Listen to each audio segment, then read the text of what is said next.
VD Satheesan Keralam के नए मुख्यमंत्री होंगे। कांग्रेस ने गुरुवार को उनके नाम का ऐलान किया है। सतीशन कांग्रेस महासचिव केसी वेणुगोपाल पर भारी पड़े। वेणुगोपाल का नाम सीएम की रेस में सबसे आगे चल रहा था। दावा किया गया कि उन्हें 50 विधायकों का समर्थन हासिल है। ऐसे में सवाल उठता है कि आखिर क्या हुआ कि वेणुगोपाल मुख्यमंत्री की कुर्सी तक नहीं बचा पाए। कैसे सतीशन ने कम विधायकों के समर्थन के बावजूद बाजी पलट दी और क्यों राहुल गांधी ने अपने सबसे भरोसेमंद सहयोगी को पीछे हटने के लिए मना लिया। आइए समझते हैं वो 5 बड़े कारण जिन्होंने पूरा खेल बदल दिया। नमस्कार, मैं हूं आकांक्षा और आप देख रहे हैं न्यूज 18 का डिजिटल प्लेटफॉर्म। केसी वेणुगोपाल केरलम के सीएम नहीं बन पाए। वीडी सतीशन को यह जिम्मेदारी मिली है। केरलम में कांग्रेस की जीत के बाद से ही सीएम की रेस में केसी वेणुगोपाल का नाम सबसे आगे चल रहा था, लेकिन जैसे जैसे तारीख आगे बढ़ी वैसे वैसे चीजें भी बदलती गई और बाजी वीडी सतीशन ने मार ली। एक नहीं, इसके पीछे कई वजह है। पहली वजह मानी जा रही है जनता और कार्यकर्ताओं में सतीशन की पकड़। वीडी सतीशन की सबसे बड़ी ताकत थी उनकी जमीनी छवि। पार्टी के भीतर हुए फीडबैक और सर्वे में साफ संकेत मिले कि कार्यकर्ताओं और आम समर्थकों के बीच सतीशन की लोकप्रियता कहीं ज्यादा है। हालांकि विधायक संख्या वेणुगोपाल के पक्ष में दिख रही थी, लेकिन सतीशन ने हाईकमान को समझाया कि वेणुगोपाल संगठन महासचिव रहते हुए अपने करीबी नेताओं को टिकट दिलाने और चुनावी मदद पहुंचाने में सफल रहे थे, इसलिए स्वाभाविक था कि जीतकर आए विधायक उन्हीं के साथ खड़े दिखे। आलाकमान को यह तर्क काफी हद तक सही लगा और यहीं से समीकरण बदलने लगे। दूसरी वजह है पार्टी में बगावत का डर। दरअसल सतीशन ने शुरुआत में ही साफ कर दिया था कि वो किसी भी हालत में वेणुगोपाल के नेतृत्व में काम नहीं करेंगे। वो सिर्फ मुख्यमंत्री पद चाहते थे और उससे कम पर समझौते को तैयार नहीं थे। यहां तक कि उन्होंने ये संकेत भी दिया था कि अगर वेणुगोपाल का नाम आगे बढ़ाया गया तो वो उनका प्रस्ताव तक नहीं रखेंगे।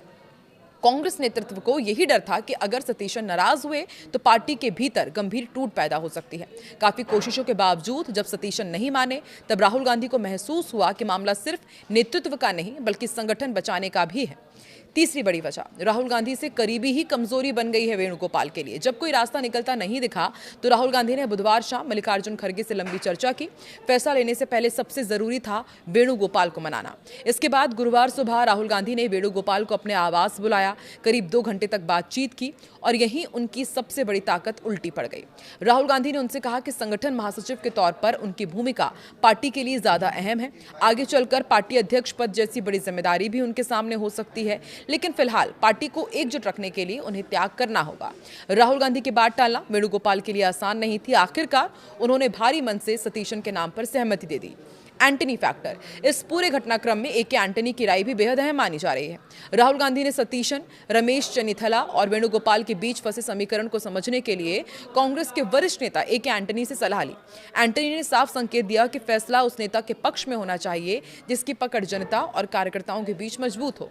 उनका मानना था कि पिछले 5 वर्षों में लेफ्ट सरकार के खिलाफ सबसे आक्रामक चेहरा सतीशन ही रहे और कार्यकर्ता उन्हें एक लड़ाकू नेता के तौर पर देखते हैं।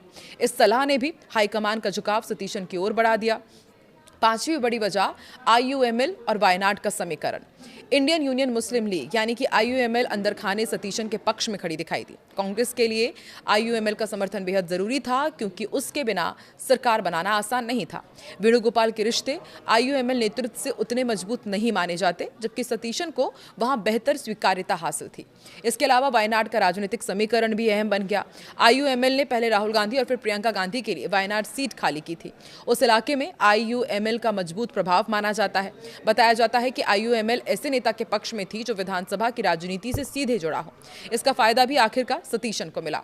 मुख्यमंत्री की रेस में वेणुगोपाल को पीछे छोड़ने वाले सतीशन केरलम कांग्रेस के वरिष्ठ नेता और प्रख्यात वकील भी हैं। वकालत की दुनिया से सक्रिय राजनीति में आए सतीशन के बारे में कहा जाता है कि वो अपने कार्यकर्ताओं के बीच खासे लोकप्रिय हैं। जमीनी स्तर पर काम करने के लिए जाने जाते हैं। वो एर्नाकुलम जिले की परावूर विधानसभा सीट से विधायक हैं। साल 2001 में वो परावूर सीट से पहली बार जीते थे। इसके बाद से सीट पर लगातार अजेय बने रहे। सतीशन ने साल 2001 में पहली जीत हासिल करने के बाद साल 2006, 11 और 16 में भी जीत हासिल की और फिर साल 2021 के चुनाव में विजय हासिल करते हुए जीत का पंजा लगाया। साल 2026 में उन्होंने इस सीट पर अपनी छठी जीत हासिल की और शुरुआत में Paravur seat north Paravur seat हुआ करती थी। चुनावी हलफनामे के अनुसार एडवोकेट सतीशन के पास करीब 6.5 करोड़ रुपए की संपत्ति है, जबकि उन पर करीब 41 लाख रुपए की देनदारी भी है। उन्होंने अपनी वार्षिक आय करीब 2.5 लाख रुपए बताई है। हलफनामे के अनुसार उनके खिलाफ 18 लंबित आपराधिक मामले दर्ज हैं, जिनमें से 7 मामले गंभीर प्रकृति के हैं। अभी फिलहाल सतीशन और केसी वेणुगोपाल के बीच सब कुछ ऑल इज वेल बताया जा रहा है। केसी वेणुगोपाल भी कह रहे हैं कि सतीशन को उनका पूरा समर्थन है, लेकिन कांग्रेस की रीति नीति रही है कि कभी भी कुछ भी हो जाता है। तो आपको क्या लगता है, क्या कांग्रेस में केरलम में लंबे समय तक ऑल इज वेल रहेगा या फिर आने वाले समय में कुछ डैमेज भी हो सकता है, और इस डैमेज को कांग्रेस कैसे कंट्रोल करेगी? कमेंट सेक्शन पर अपनी राय जरूर दें।